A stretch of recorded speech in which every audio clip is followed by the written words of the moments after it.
Esse vídeo é oferecido pelo canal Big Omnibus. Veja as histórias de nossos heróis contadas de forma cronológica, Homem-Aranha, Super-Homem, entre outros. Confere lá e dê uma força, o link está na descrição. Oi pessoal, eu sou o Alessandro e chegamos ao mês de junho de 2021, né? Caramba, metade do ano, né?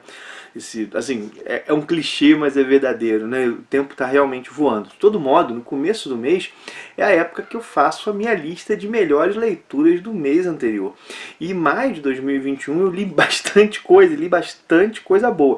A pilha dos melhores tá bem alta, inclusive. Vocês estão até vendo aqui, né? São 11 quadrinhos, mas são um pouco mais volumosos, né? Então, assim, realmente ficou uma pilha grande, né? Deixa eu mostrar para vocês. Mas o seguinte, né? Esse último mês, assim, ele teve, assim, leituras bem, assim, interessantes. Eu tenho praticamente certeza que algumas das minhas melhores leituras do ano vão sair desse mês. Tem coisa bem interessante, bem variada, ó. Tem mangá, tem Bonelli, tem Disney, tem quadrinho brasileiro, tem DC, tem Marvel, tem quadrinho espanhol e tem quadrinho franco-belga. Tem bastante variedade, né? Bom, antes de começar a falar desses quadrinhos, só dar dois breves recados, né? O link da Amazon, que você já conhece, caso você uma compra nessa loja, usando ajuda muito o canal. Mas agora há também um link para a loja da Panini, caso você vá fazer alguma compra na Panini. Se você usar esse link, você também ajuda o canal. Inclusive está rolando alguns cupons. Bom, nesse momento que o vídeo vai ao ar, né? Eu vou deixar o link aí na descrição e vou deixar os cupons também, né? De todo modo, vamos ao que interessa, que é falar da minha lista de melhores quadrinhos lidos em maio de 2021. Vamos começar com os mangás. O primeiro deles é O Preço da Desonra. Isso aqui saiu tem um tempinho, né? Saiu em 2019. É o primeiro quadrinho do Hiroshi Hirata, lançado no Brasil pela Pipoca Nankin. E, cara, eu achei isso bem bacana. É claro, né, que não é o Satsuma Gishiden, que é um épico maior, mas é um quadrinho que tem uma premissa bem... algumas premissas bem interessantes, né?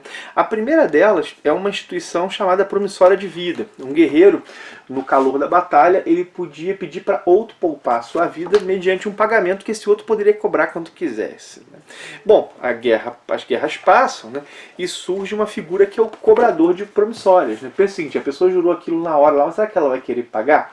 E a partir dessas duas instituições, né, da promissória e do cobrador de promissórias, nós vemos o que? Nós vemos diversos dramas, situações numa sociedade que é pautada pela honra, assim, bem bacana. Foi legal ver o Hiroshi Hirata num trabalho de menores pretensões, assim. Eu comecei pelo contrário, né? Gostei bastante.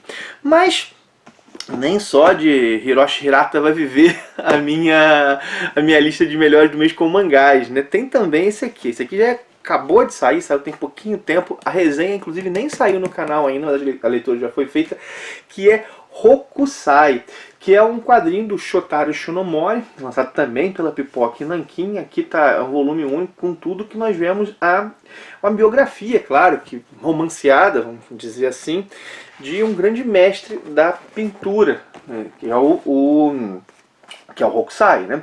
E bom, é um mestre dos quadrinhos falando de um mestre da pintura. E aí nós vemos as transformações que ele sofre, vemos também os custos que ele impõe à família pela a obsessão dele pela arte. É um tipo de quadrinho que, pelo menos, a galera sabe, né? Eu não tenho tanto contato com o mangá quanto tem com quadrinhos de outros países, mas que eu não estou acostumado a ler. Para mim foi uma boa novidade essa biografia em mangá, que usa diversos recursos dos mangás, assim, e inclusive traz um certo humor, mas sem negar o drama. O Hokusai é o pintor que tem essa grande onda, que vocês talvez já tenham visto isso estampando em algum lugar, né? Acho que é a Grande Onda de Kanagawa, eu acho que é isso mesmo, né? Isso aqui é uma obra de arte que corre o mundo aí, bacana. Logo logo sai a resenha e eu detalho melhor para vocês a minha impressão, né? Bom, em termos de mangá é isso, mas tem Bonelli, né? Bonelli esse mês acaba que na lista dos melhores são dois quadrinhos da editora 85. O primeiro é Morgan Lost. Morgan Lost, o volume 1, esse aqui é o volume 2. O volume 1 teve na minha lista de melhores do ano de 2020, né? De 2020. E, cara, Morgan Lost é muito bacana, né? É um cara, né? Um caçador de assassinos seriais, Ele vive numa sociedade aí distópica, né? Cidade infestada de caçadores seriais, e nós temos em cada volume da editora 85 duas edições originais italianas, né? Duas edições da mensal italiana. É um quadrinho que fica que é preto, branco e vermelho, isso dá um efeito muito bacana, como vocês podem ver. Deixa eu pegar aqui uma página para vocês olharem com calma. Criação do Claudio Chiaverotti, e tem se tornado uma das minhas séries de Bonelli favoritas. Aqui nós temos duas histórias, né? Como eu falei, a primeira é uma história que tem a pegada mais dylandoguiana, e a segunda é focada nessa questão do caçador de assassinos seriais. Inclusive, nós temos aí um dos grandes vilões da série, né, que é um assassino serial que ele não consegue a gente não se consegue tipificá-lo, né? Ele é mutável, assim, tem a personalidade mutável. Muito mal comparando, é como se fosse o Coringa dessa série aqui, né? É o grande nêmesis louco aí do Morgan Lost. Um quadrinho muito bom. Bom, o outro, esse eu confesso para vocês que eu não esperava que fosse estar na minha lista, mas tá, que é o Nick Ryder. Nick Ryder é a série policial da Sergio Bonelli Editore. Volta aqui ao Brasil agora pela Editora 85, criação do Claudio Nisi. A galera sabe que eu não morro de amores pelo Claudio Nisi. Mas aqui tem duas histórias do Nisi e duas histórias de um cara chamado Giuseppe Ferrandino. Mas a história que eu mais gostei desse volume é a última, que é Vidas Vendidas. Eu acho que é isso, que é escrita pelo Nisi. É uma história muito pesada, cara, que envolve assim diversos temas assim duros, como por exemplo um policial numa ação acerta um tiro numa criança, escravidão de moças pela indústria pornográfica, na verdade uma indústria pornográfica meio de fundo de quintal. Cara, é uma história pesada. As outras histórias também são interessantes, né? E como eu falei no vídeo, Nick Ryder serve também como uma espécie de documento de uma época, do pensar o policial em determinado momento. Eu gostei bastante, está aí na minha lista de melhores. Agora, um quadrinho que é realmente um primor, um quadrinho Disney que é realmente um primor, que é A Saga do Tio Patinhas. Eu finalmente li isso, obra do Dom Rosa, nessa edição da Abril. Isso aqui é a biografia do pato mais rico do mundo, né?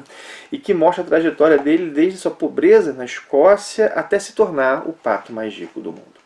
E o que ele viveu, tem também um certo estudo psicológico sobre o Patinhas. Cara, que quadrinho bom. E essa edição, além da saga, tem mais 6 histórias extras, né, ligadas a ela. Cara, quadrinho muito bom em todos os aspectos. Roteiro, desenhos, bom demais mesmo. Bom, Disney já foi. Vamos para os quadrinhos. Vamos lá, Marvel e DC. Vamos. Tem um que não podia deixar de estar, né, que é A Saga do Superman, volume 1 do John Byrne. Bom, essa fase do Byrne vai ser republicada aqui pela Panini nessa coleção. E aqui nós temos a origem do Superman recontada. Nesse primeiro volume, temos a minissérie The Man of Steel, que foi uma representação do Superman no pós-crise, com os conceitos assim renovados, o Superman mais como terráqueo do que como kryptoniano, os primeiros encontros com a Lois, a infância de Smallville, a relação com a família. Eu particularmente gostei bastante. Há um outro trabalho do John Byrne que estaria nessa lista, mas eu resolvi deixar para depois, que é o quarteto dele, porque eu não terminei o Omnibus ainda, mas se eu preferir, vamos lá, quando eu terminar o Omnibus eu boto na lista de melhores, com certeza, vai estar na lista de melhores daquele mês, já estaria nesse, mas como não está terminado ainda, vamos esperar acabar, né? Mas o Superman esteve, né? Tem outro da Marvel, né? Perdão, DC, agora Marvel, vamos lá, os Eternos, agora do Jack Kirby. Isso aqui, Omnibus da Panini. Trabalho que o Jack Kirby faz para a Marvel depois que sai da DC, né? Ele saiu da Marvel para DC nesse retorno, que é uma história que inicialmente não está nem se passando tanto no universo Marvel, mas nós vemos a humanidade sendo julgada por... Em princípio a humanidade vai ser julgada por deuses... A humanidade não, a Terra vai ser julgada por deuses, criaturas alienígenas de poder divino, que são os celestiais, né? E a partir disso nós vamos conhecer outras raças que habitam a Terra junto com a humanidade, os Eternos e os Deviantes. Assim, é a pena que é uma história, de certo modo, inacabada, mas é uma história muito bem produzida, tem algumas sacadas bem legais aqui, né? Vamos agora então para o quadrinho, vamos para os dois brasileiros, né? O primeiro é Você Não Me Conhece, quadrinho do Guilherme de Souza, quadrinho autobiográfico no qual ele relata a sua experiência nesse período de pandemia. Bom, vale dizer que o Guilherme ele foi internado com Covid, teve os pais internados por Covid, e nós vemos aí essas situações, né? O quadrinho é narrado pelo ponto de vista dele, nós vemos as relações dele com os familiares, e familiares bem diversos, assim, desde aqueles que negam, né, a questão do isolamento e não viviam assim, até aqueles que estavam mais preocupados, a relação com uma tia da esposa, né, que vai morar com eles. Cara, que quadrinho legal, assim, e muito pertinente para o nosso tempo. Um quadrinho que busca ser muito sincero. O Guilherme não se poupa, e não poupa os que estão ao seu redor, né? E o quadrinho realmente, assim, merece ser bastante conhecido. O primeiro quadrinho sobre esse contexto da pandemia que eu li. Né? Vamos lá, ainda tem mais um brasileiro, são 2 brasileiros. Ó. Bom, 2 mangás, 2 Bonelli, 2 brasileiros. Né? Vamos... Que é esse aqui, ó, Chico Bento Verdade, Graphic MSP, do Orlandelli, a segunda dele aí com o Chico Bento. A primeira foi Arvorada, que é a minha favorita. E, bom, Verdade continua, é também muito boa. É a história de um homem, né, cínico, todo cheio de si, que vai ao interior, né, e nesse interior ele antagoniza o Chico Bento zombando das suas crenças. Até que ele faz uma experiência que o faz se voltar para o seu próprio interior, né, e reconsiderar toda aquela sua postura de dono da verdade. Um quadrinho com um roteiro bem bacana e desenhos belíssimos do Orlandelli. Bom, vamos lá. Agora temos 2 europeus. Já tivemos os europeus da Itália, agora tem um que é da Espanha, né, que é do Miguel Ângelo Prado, Tangências, que saiu pela Conrad. Isso aqui é um quadrinho que dá o que pensar, minha gente. É um quadrinho sobre a fragilidade de relacionamentos, né? O título, Tangências, fala sobre isso, né? Pessoas que se tocam, mas acabam não se encontrando, né? Que não formam laços, assim. E tem essa ideia, boa parte das histórias tem um conteúdo erótico e acaba... Estou até aqui escolhendo as páginas para mostrar, não é pornográfico, mas acho que é legal escolher, não sei como é que o YouTube lida com isso, né? Mas a história tem esse componente erótico, né? Que elas se dão quase sempre ou logo depois, começam com uma relação sexual ou uma relação sexual no meio e os corpos se tocam, mas vamos lá, os sentimentos e os sentimentos não comungam, né? Cara, são alguns contos assim extremamente contemporâneos e fortes, assim, histórias curtas bem interessantes. Deve ter escutado meu filho dar um gritinho aí, tá? As crianças estão brincando, minha gente. Como eu sempre falo, né? Não tem jeito de gravar se eu não aceitar que a casa é delas, né? Que a casa é delas. Acho que ele tá vendo um Mini Beats Power Rockers, que é um programa que ele gosta muito, e aí ele reage pra caramba. Vamos lá, por último, mas não menos importante, né? Frederick, William e a Amazona, que é um quadrinho que fala sobre 2 figuras bem assim importantes para o cenário de quadrinhos dos Estados Unidos, né?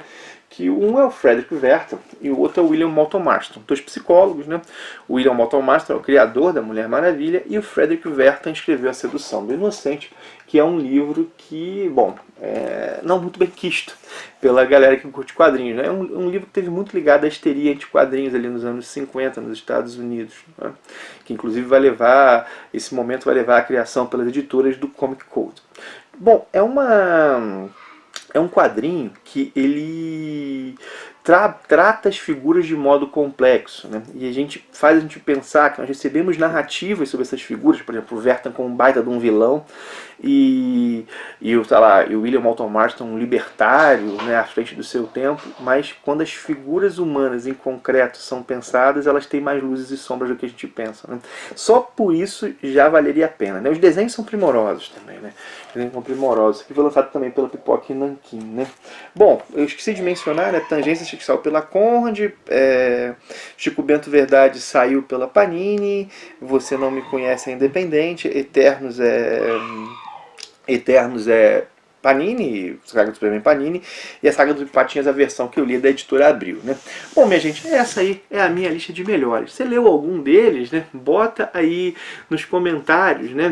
Não esquece de comentar, não esquece de curtir o vídeo, compartilhá-lo se achou legal, né? Com todas as intervenções das crianças aí no meio, vamos terminando agora. Aquilo tudo que você já sabe, né? Curte, comenta, compartilha. Mencionei o link da Amazon da Panini no começo. Vou parando então por aqui. Valeu, um abração e até o próximo vídeo.